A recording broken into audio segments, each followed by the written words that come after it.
What's up everybody? Alex Corey here with KC Gardens. Today we're going over a couple of different experiments that we're thinking about doing up at the Microgreens farm and answering a couple brief questions I had in the comments over the last couple of weeks. So this will be brief, just giving you a tour of what's going on inside our minds and starting to play with some more interesting aspects of growing on such a quick scale.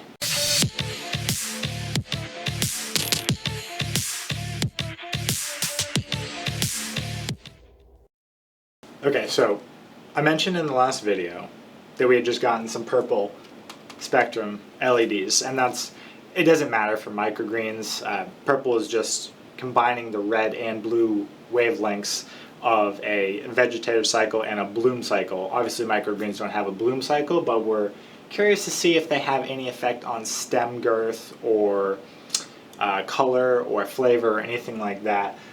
They do look really cool. Everything pops better underneath those lights, and we might just end up replacing everything. But to first answer a couple of comments, I had one about basically someone was growing microgreens next to their sunny windowsill, but they wanted to up their game and actually start using lights, probably just because it's winter, less hours of passing over direct sun through a window. So if it doesn't matter, first of all, if you're going to grow any summer micros, so that would be your basil, any of the summer herbs. So if you're going to do a marigold, any edible flowers, basils, if you're going to try experimenting with like a micro cuke or a tomato or anything like that, anything that needs hot, sunflowers even, that's where fluorescents come into play. And fluorescents are this guy right here.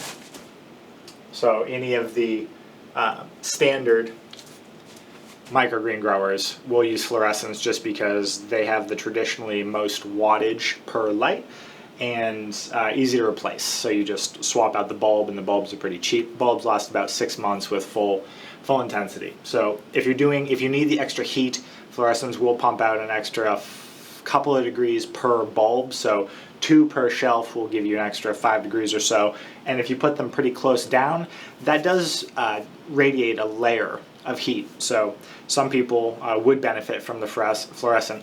If you're not, and if you're going to do broccolis and cabbages and radishes and peas and the more spring and fall type crops, if they were outside, they don't care. They like 72 for germination, and after that they grow just fine between 65 and 75.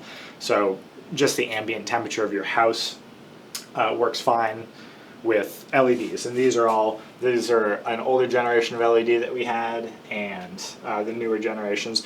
They are more efficient the newer you go, so you'll get more lumens per watt. It doesn't really matter for microgreens, which is the nice part. I have fading LEDs that I put crops that don't really care underneath it. So long story short, I'll have links for the LEDs that we use and the fluorescents that we use below here. You can find them usually at hardware stores or just order them online. True Leaf Market does have a nice, if you're not doing a full shelving unit like this and you don't have to think about it, True Leaf Market does have a pretty nice contained 2-foot, they might be sold out at this point, but it'll come back in stock, 2-foot mountable fixture, LED strip fixture, if you just want to blast the area under it with lots of light. And you can use that for growing springtime starts as well, which I'll be doing videos on. But that's it for the comments. If you're getting contextual and you're thinking about upgrading, LEDs are cheaper and cooler and probably a little more efficient. So it's becoming the standard. Fluorescents tend to be if you need a little more power and you want the extra heat. For the experiments that we're doing, this is the fun part. So my business partner and I farm the grower, everyday grower, Justin, and I are both just nerds about growing. So the business aspect of it happens to be a good incentive to use microgreens because they are quite profitable, and you get to meet a bunch of people and supply people with some really nutrient dense veggies. But the really cool thing about microgreens is the the turnover rate, which allows you to run a ton of experiments. So you just seed a couple extra trays if you want to do an experiment, for 7 or 10 days. Whenever people do experiments with long-term vegetable crops, you have to wait a full season, 3, 4, 5, 6 months.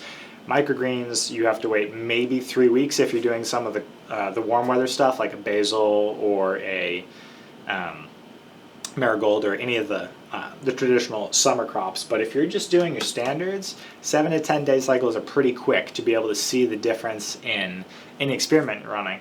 So we'll go downstairs into the experiment area, and this is one experiment. So we are seeing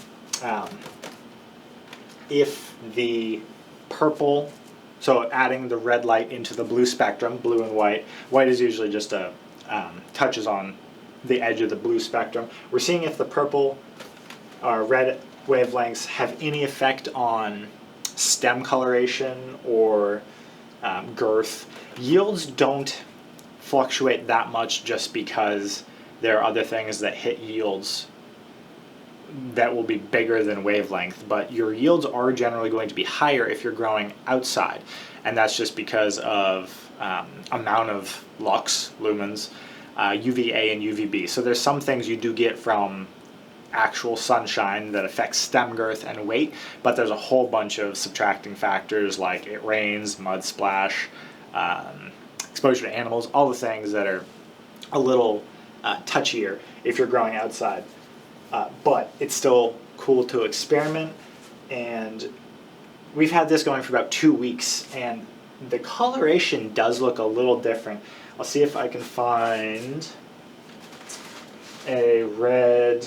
There we go. This is a red arrow radish, actually. I don't have any light right here. So we will take you off the stand and we'll go around and start doing a couple of show and tells. That's a little better. Okay, so we're going to check out this vibrant red. So generations of, this is red arrow radish. The goal is to get as much of that red as possible just because it's absolutely gorgeous, and it's what makes a red arrow or a China rose or any of those very, very colorful radishes stand out from a daikon, standard white radish, which has the same flavor but it's kind of boring. So if this is the same price, you might as well grow something with a little character. But the trick is not every generation of this has that brilliant red. So we're trying to see if we can make that come out a little higher into the stem and try to keep it a little more up here opposed to just at the base, because a lot of the base gets chopped off obviously whenever you go to harvest. Same thing with the we got some broccoli and some red acre cabbage here. This is absolutely gorgeous, and it might just be me because I'm standing in front of the light, but the top layer of that looks glossier. Does that make sense? So this, which is pretty nice compared to this. Same crop. This is still red acre, but it looks thinner and the leaves look smaller.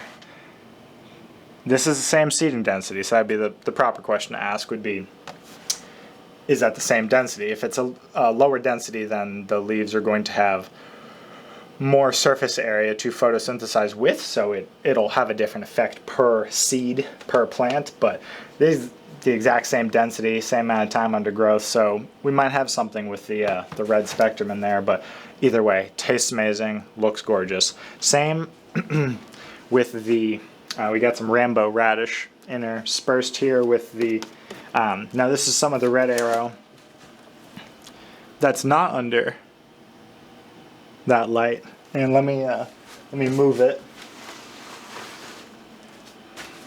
under one of our brighter lights so you can see. Hard to tell from this angle, but there's still the red hue there. I don't know if it's the same. It looks not as bright to me. And I moved these here. So this is a fluorescent. We just have one single row of fluorescent, but I moved these down here to start shooting. So we're going to do some real experiments. So we're actually going to mark trays and do an experiment for real with a normal control group and start playing with it since we now have this space. I'll take you downstairs and show you the staging area, but before I do, let me show you this. So this is what I meant about nerding out. So there's been so many studies about increased plant resilience and susceptibility to pathogenic pressure, diseases. So we're going to do some experiments with pH'd water. We have a kangen downstairs, pretty common in Japanese culture, but people over here don't really think about pH too much. Tap water is usually 7, but plants like 6.2 to 6.5 ideally. So we're trying some experiments with 6.0 water. We're going to see if it affects stem growth or anything. I would encourage anyone to check out this book. Extremely interesting. So this isn't just pH.